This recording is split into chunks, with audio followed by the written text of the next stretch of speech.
Just in case, well, we've got a couple students that are absent today, and hopefully they'll watch this. But yesterday, the second video that I uploaded to YouTube was corrupt, and that happens occasionally. What I mean by corrupt is that it wasn't any good for some reason.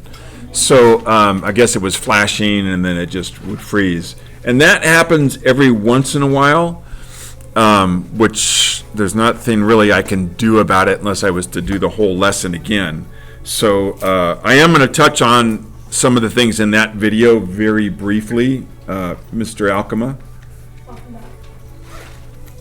So I just wanted to show you guys really quick a couple things.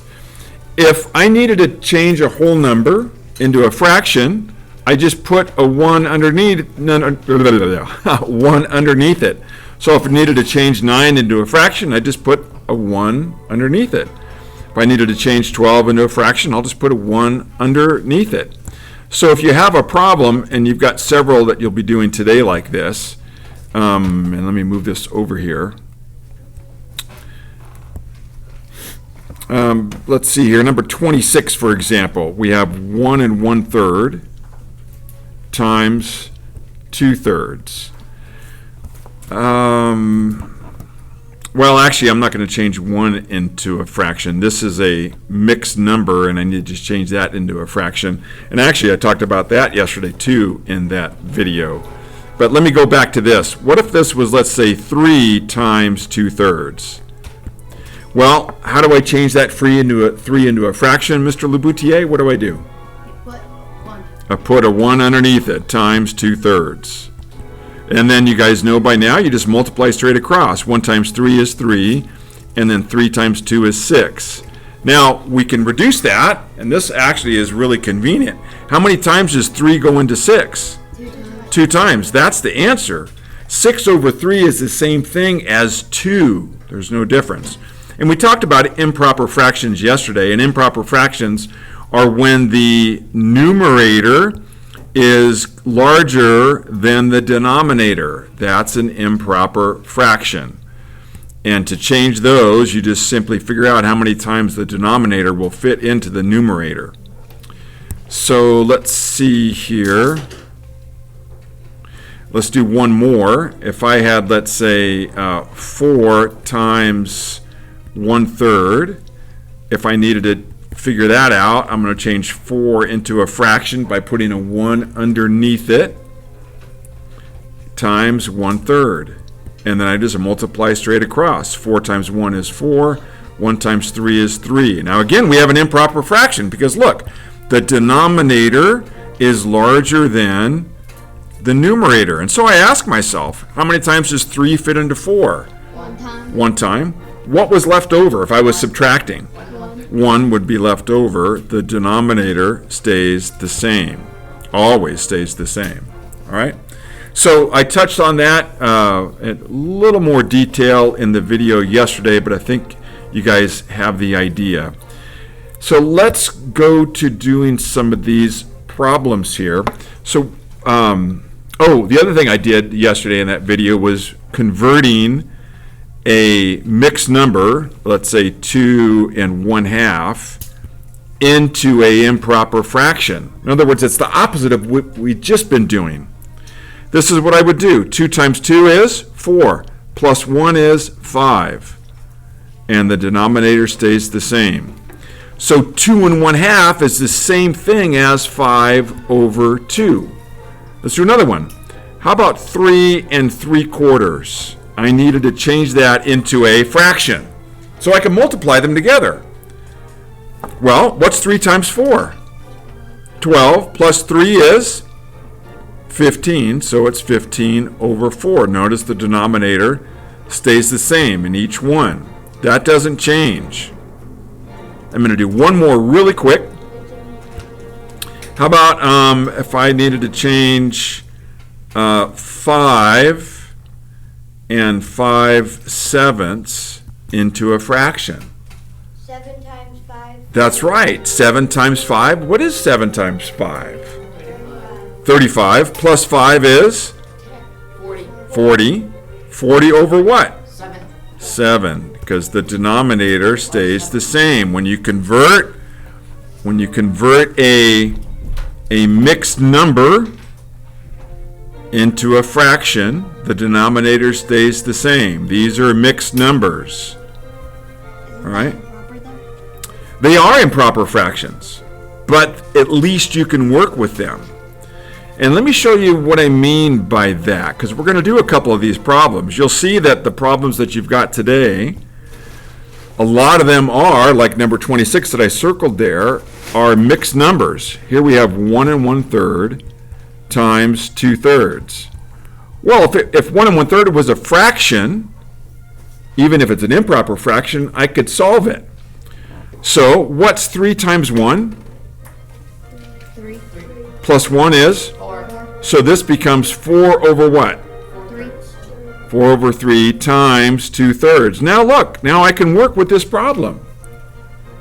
I just multiply straight across. What's 4 times 2? 8. What's 3 times 3? 9. Done. So the answer to number 26 is 8 over 9.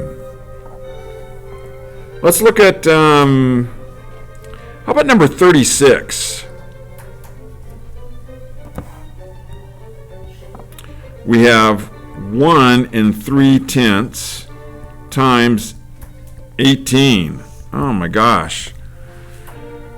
Well, let's first change the 18 into something we can work with. You put a line under and put a 1. Yeah, done with 18. That was easy. Now we're multiplying. So we need to change this mixed number into a fraction. 10 times 1 is? Plus 3 is? So it's 13 over what? 10. And so this is what I would then work with. But holy cow, look at that. 13 times 18, got to figure that out. But is there something we can do that I talked about yesterday? Remember the cross canceling and reducing? Can I change that 10 and 18 into something else? Yeah, they're both can be divided by 2. So the 5 can become the 10 can become a 5 and the 18 can become a 9. That's a little more workable.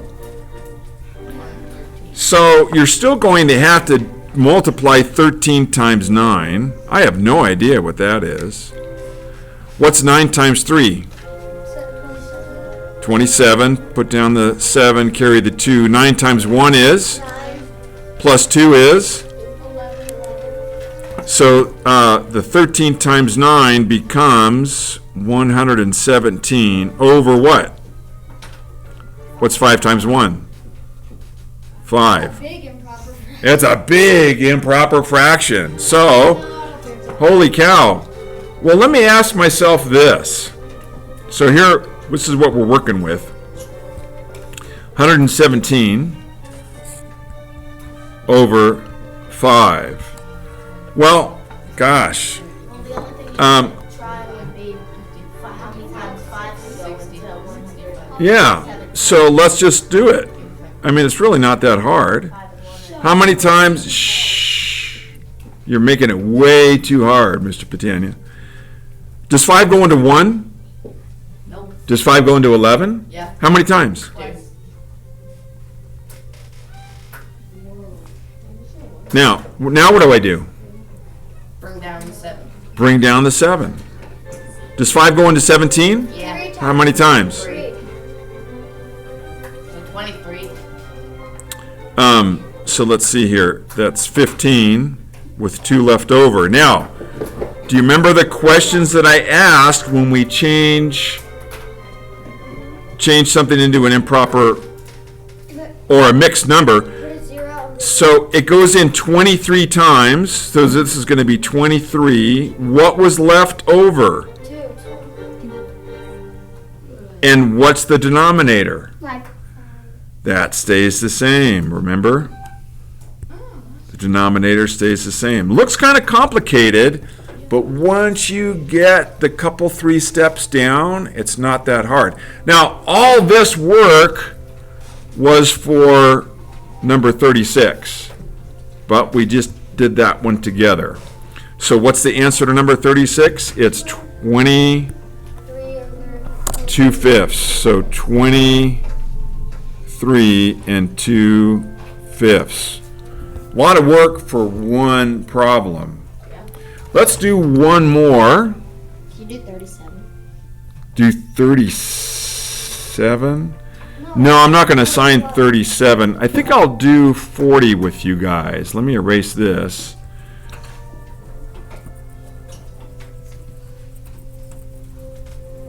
And we'll do 40.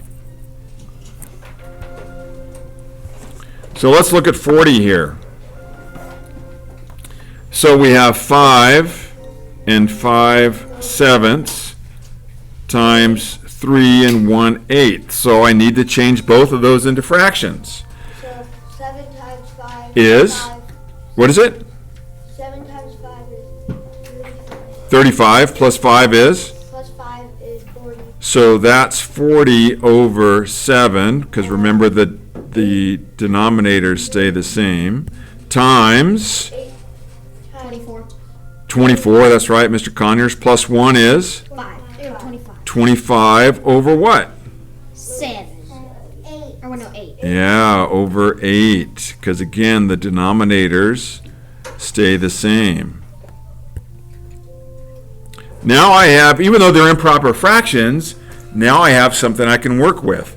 So let me copy this really quick here. And I'll move it right down here. Okay.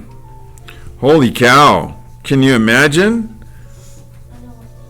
Oh, Can we reduce, do any cross canceling? I see some hands here. Let me pull a stick. She's not here. Not here. Miss Werner. the 40 and the 8. Yeah, the 40 and the 8.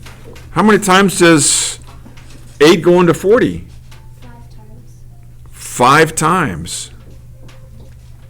So this becomes a 5 and that becomes a 1. That's a little more workable.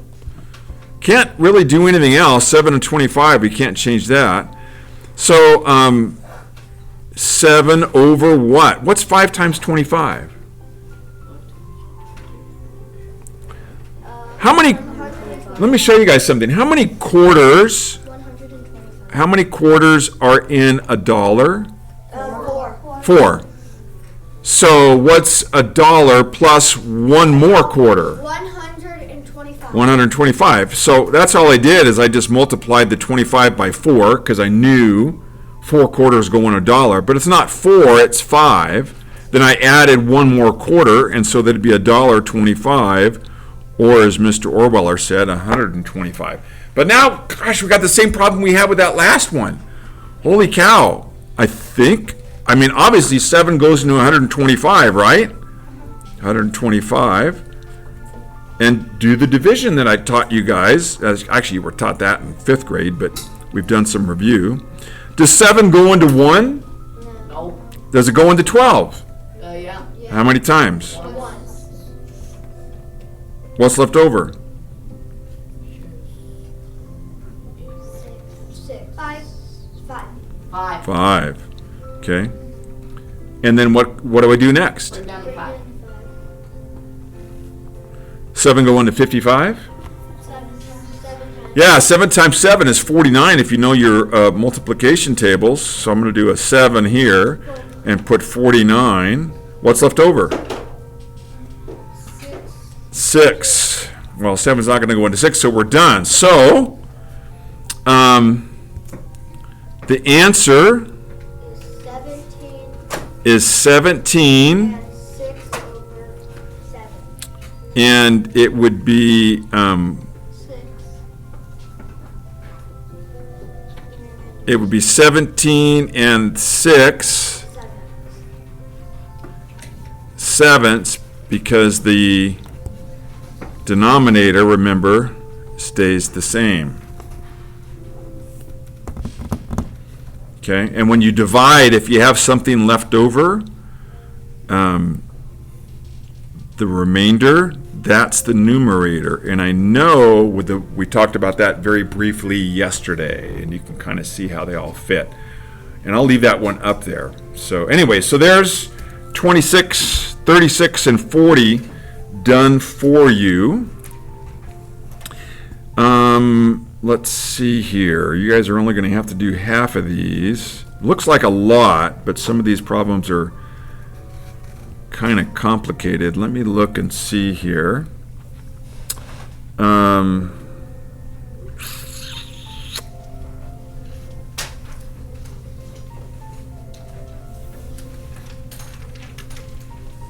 Whoops.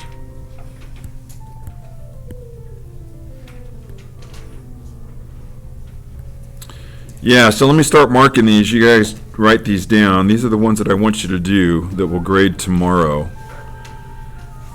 And I'll use blue again.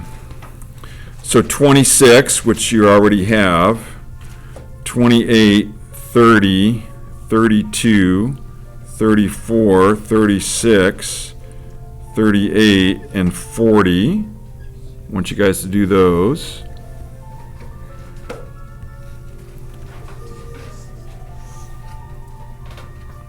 $44, you should be able to do that one. Let me show you number 46 here, because I've seen some problems like that. I'm going to help you out with that. Now I want you to think about this.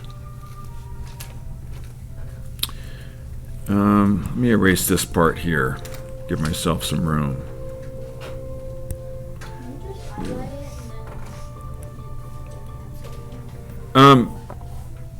Which number is larger?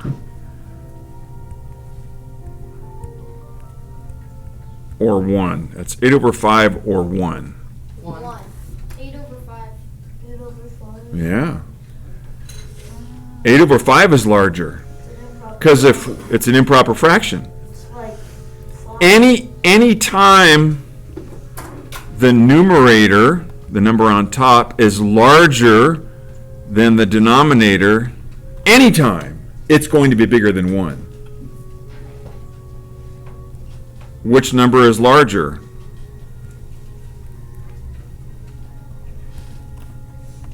Eleven tenths. 11 tenths.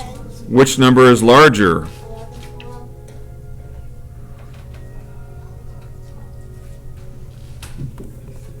1. Which number is larger?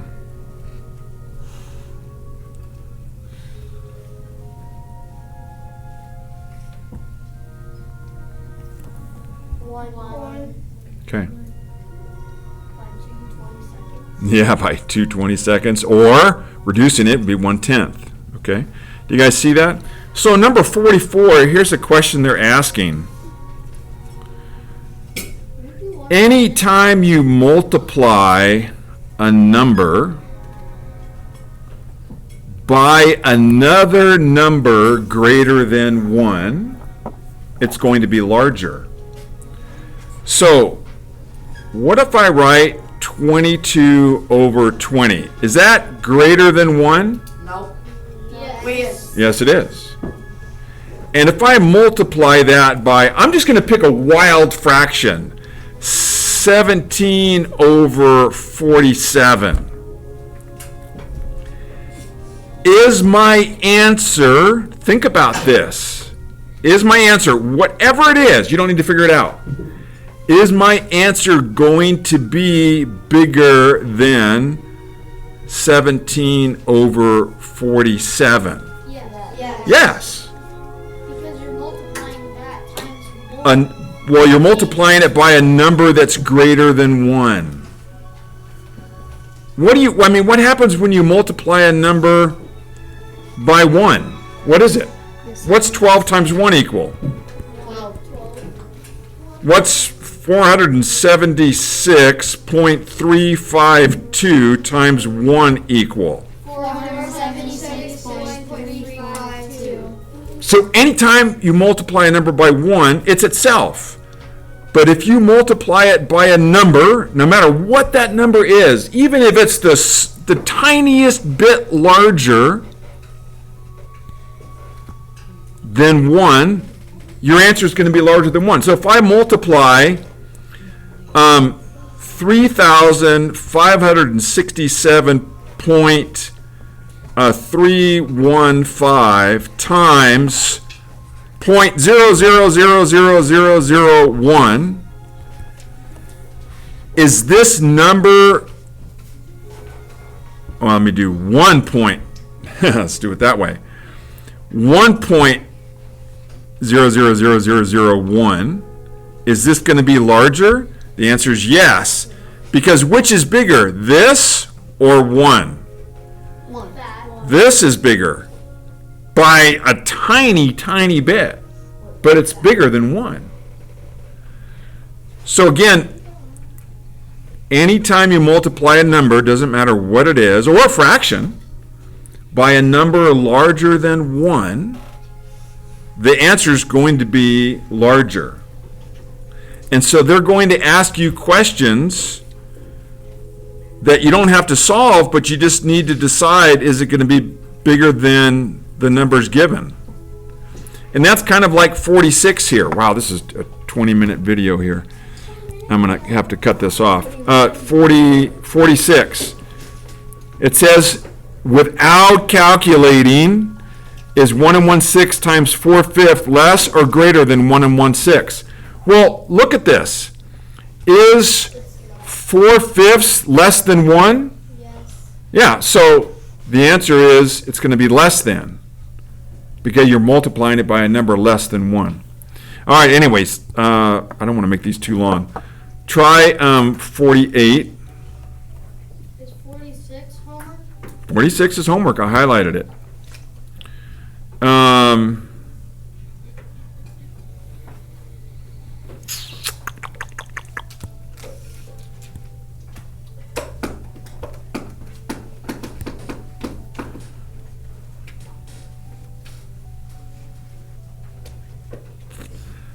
58,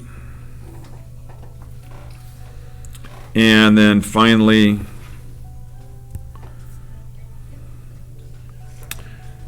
so find the prime factorizations of the numbers. You guys should remember how to do that. 60, 62, and then 64, multiple choice, you can do that one. All right. Wow, 23-minute video, so I'm going to stop this right here. Hope this one's not corrupt. Stop video recording.